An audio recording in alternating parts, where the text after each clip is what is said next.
Let's continue with a local slant on the story now. EFF leader Julius Malema says Hamas cannot be blamed for the deadly attack against Israel earlier this month. Malema says Hamas's defense of the Palestinian people and the fight for freedom is the only option in light of Israel's continued occupation of Palestine. He has addressed supporters outside the Israeli embassy in Pretoria, calling for its closure and for the expulsion of Israel's ambassador to South Africa, Eli Belotsakovsky. Pickets against Israel have been intensifying around the world after violence erupted. We are here to extend the same favor to the children of Palestine. The war in Palestine is not a holy war, it's an evil war. Because even here, the apartheid African regime used to say they are the chosen ones, used to say they are children of God and we are animals. So when the Minister of Defense of Israel calls Palestinians animals, we know what he means because we were called animals ourselves here in South Africa by those who were claiming they were sent by God. There is no holy war there, there is an evil war. And we must always stand against the evil. Comrades, what type of government do we have in Israel that goes and bomb a hospital where people have run away for refugee, where people are sick, where children are there, where pregnant women are there? You bomb a hospital and you say you are looking for Hamas, but you are killing innocent children. There is nothing wrong Hamas did. This folk tongues and people speaking in parables and we don't know what they are hearing, what they are saying, it's wrong. When you are oppressed, the only option you have is to fight. And that's what Hamas is doing. They are fighting for their freedom. Mandela did the same thing, took up the guns and fought for the freedom of the people of South Africa. When you are oppressed, you only have one option. Confront the enemy and shoot to kill. Do not kiss the enemy. Why do you want to kiss the enemy? People came, took the land of the Palestinians. Every year they extend their occupation. When you look at the map of Palestine, there is nothing left of land in Palestine. The people of Palestine have got nothing to lose but their chains. They must stand up and fight for their freedom, and condemning Hamas is an act of cowardice. Israel's ambassador to South Africa, Eli Belotsakovsky, says he will always work hard to improve diplomatic relations between the two nations. This is, as you've seen there, the EFF's pickets outside the Israeli embassy in Pretoria. Malema calling for a boycott as well of Israeli products. The first solution is that we must boycott everything Israel.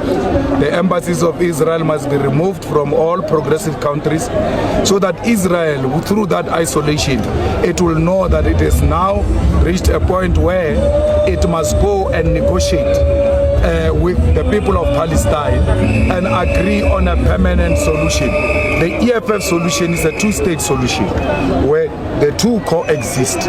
But we don't want this aggression, that when we say two-state solution, we appear like we're cowards.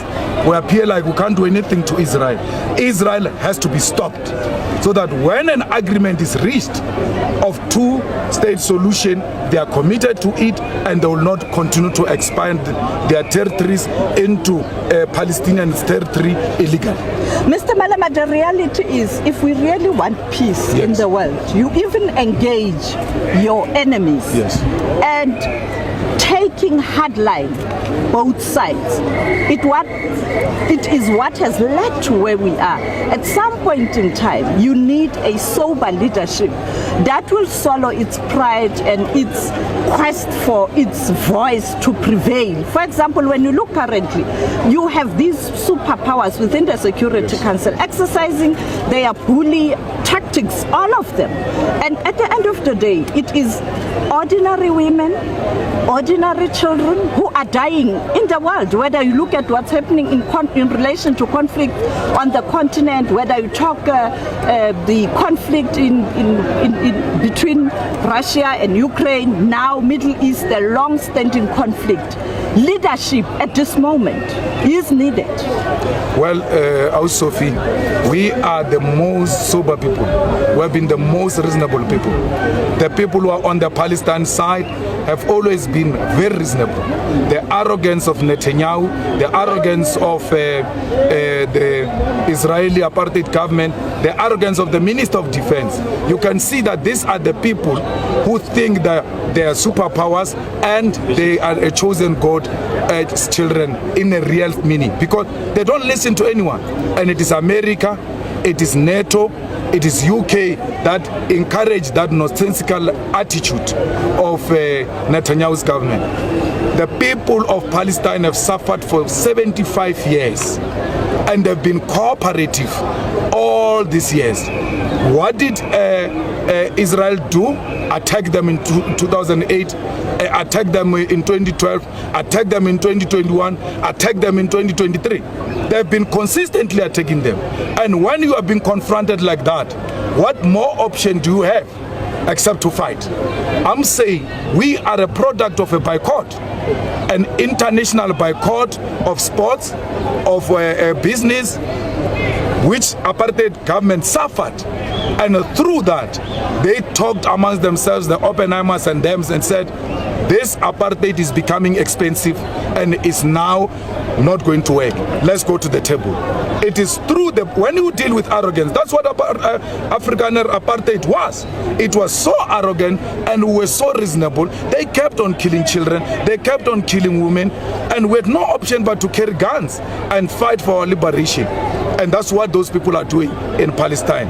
They've been very reasonable. He, Netanyahu, must be arrested by the International Criminal Court. He has done worse than what they are accusing Putin of having done.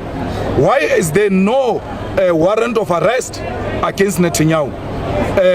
So we cannot allow the animal farm story to exist in this world. We are all equal before the law. Why is Netanyahu still roaming the streets free of charge after killing so many children? Two wrongs don't make it right. On the other hand, as the Palestinians are rightfully talking about their plight, then you have Hamas, who has also resorted to perhaps means that are questionable. Do you condemn the killing of women and children from both sides? I'm talking about the innocent people. I'm not talking about soldiers in the front line. I'm not going to condemn Hamas for any reason. You don't invite things on yourself and want to go around seeking sympathy with artificial tears. I'm not going to do that. If Israel cared about their women and their children, they will not be what they've been. They will not do what they've been doing to Palestine. What must they do? What options do they have except to put their bodies on the line and say, you can kill us if you want to. We want our freedom. We want to determine our own destination, and therefore I'm not going to sit here comfortably and condemn Hamas for what they've done. What options do they have? We did the same, Sophie, we fought. The aim has always been to target the army bases, to target the institutions and all of that, but there will always be casualties in a war. And it is regrettable in that sense. But that was a concept. Well, I'm saying to you, people are fighting for their freedom. They will do anything for their freedom. and that's what they are doing. Unfortunately, the Israeli government doesn't care about the people of Israel. It is the Israeli people who must now rise against their own government and say, look at what you are doing when you go around provoking people and taking people's land illegally.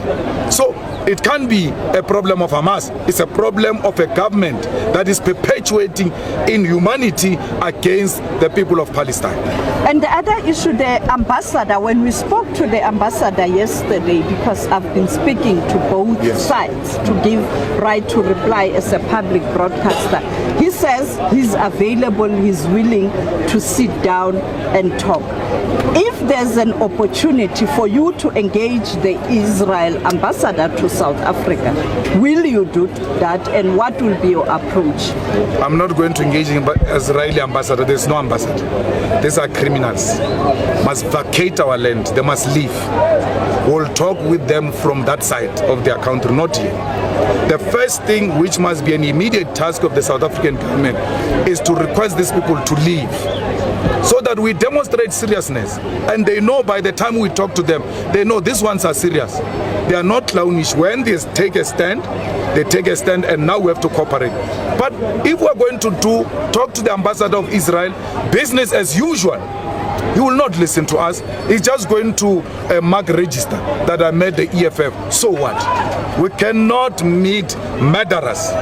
We cannot meet people who are committing genocide against women and children of Palestine. Let them leave our land first, then we can talk after. We have reached a point where we must no longer talk. Let them leave. And let every product of Israel be removed from the shelves in South Africa, so that Israel can start feeling the pain and then come to the table from a genuine point of view.